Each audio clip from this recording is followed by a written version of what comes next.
おい、荷車の中を調べろや。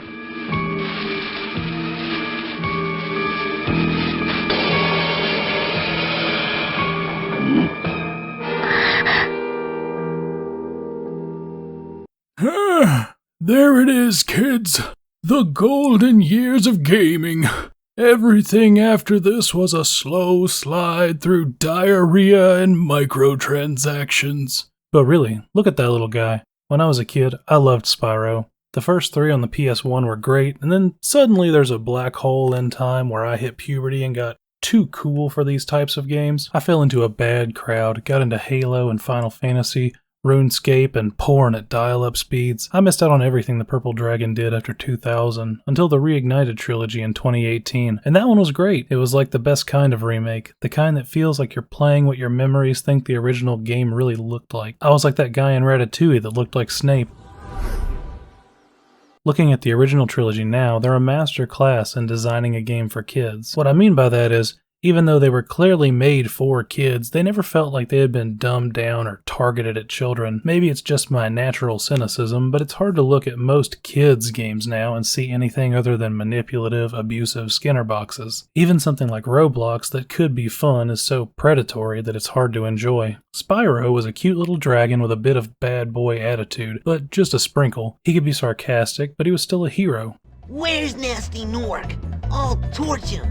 Keep your horns on, Spyro! You have much to learn first!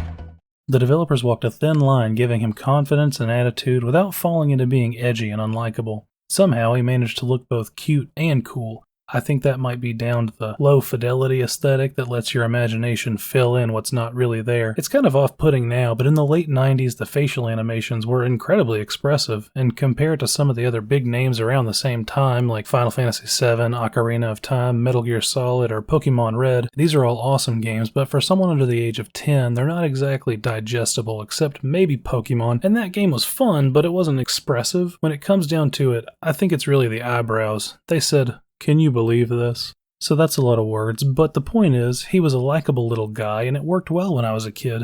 I mean, it's still working now. He's adorable and he should be protected, and for some reason, he sounded like Rudolph. What's so funny about the way I talk? It wasn't just Spyro either. The inhabitants of the worlds he went to had different personalities. Most of them were funny and pleasant, even if all you got was a hint or a little dance animation for helping them. In later games, they added sidekick characters who had their own goals and personalities. Some of them were even playable, and millions of innocent people are still out there suffering because Allura caused their sudden sexual awakening. Oh, your secret's safe with me. What? You don't believe me? Okay, that's because you're looking at Y2K graphics and post-2024 eyes. Let me show you what it looks like with the monocle on. Oh, hello. Oh, sorry. Alright, you get it now. We didn't have 4K VR porn with hydraulic action in the 90s. We were still recovering from Lola Bunny and Space Jam. Put it on the board. Likeable characters. That's right, there's a board now. You never know what's coming next, and neither do I. So aside from being well written, it was also fun to be Spyro mechanically. Playing as a dragon was, and still is, a pretty novel concept. Sadly, there aren't a lot of games that are willing to let you be a mythical creature, even if it's more like running around as a doll, an action figure version of one of them. He couldn't usually fly, but he could glide, he ran fast, and he could breathe fire. He was quick and powerful. He usually killed enemies and sheep alike in a single puff of flame, or barreled through them like bowling pins while barely slowing down.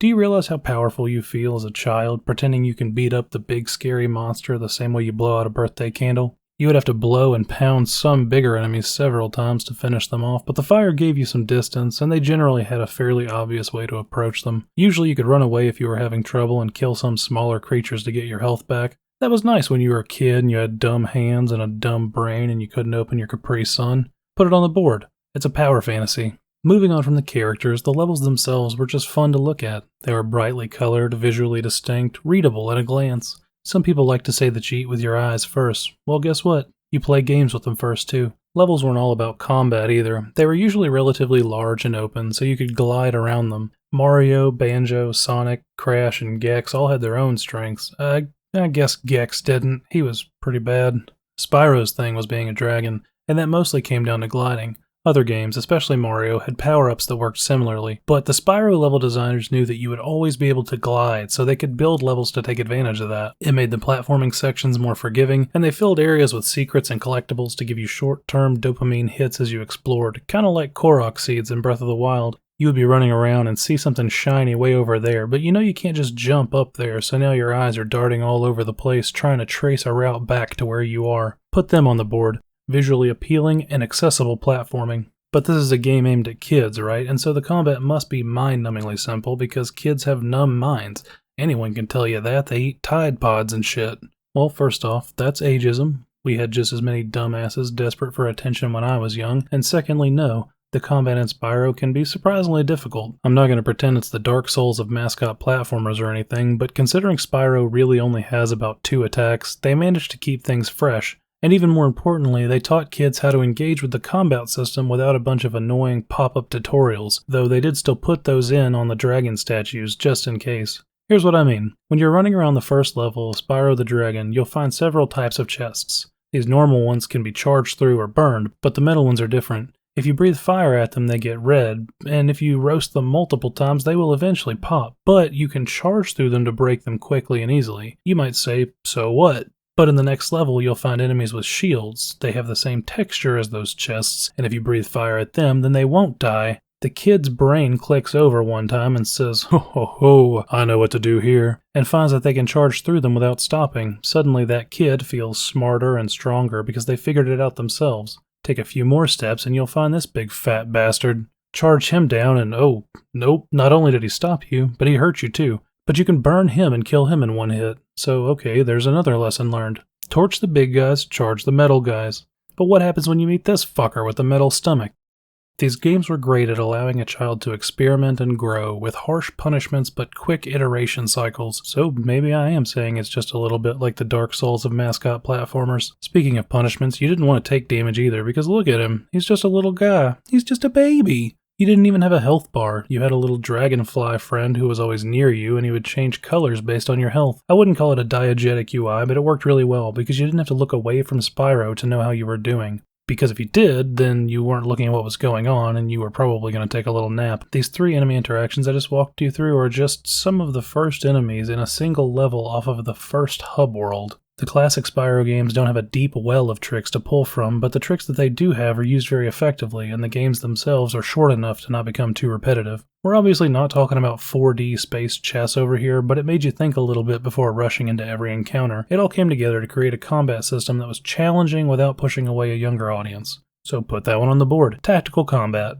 For kids. And finally, you got several different types of missions like races, egg thief chases, flying courses, top-down firefly battles, skateboarding, gem collecting, and more. You might have a minigame section where you had to run around and burn a certain number of scarecrows or run through some rings. That was a challenge for you to spend more time in one small section of a level. Learn its layout, optimize a route through it, and then use your ability to incorporate the options in Spyro's moveset to succeed and unlock an egg or find a dragon statue, but the real reward was just being able to complete the challenge. Crucially, you didn't have to do it all. You could usually go on to the next set of stages after just doing some of the missions, and that was great as a kid, because if you literally couldn't win the race or help the little figure skater girl beat the hockey players, you could just leave. Go do something else for a while or don't come back at all. You didn't have to sit there banging your head on the wall until either you or the wall gave up. You could just play the game. This is the same approach to difficulty that Elden Ring takes. You don't need a difficulty slider when you don't have to do everything.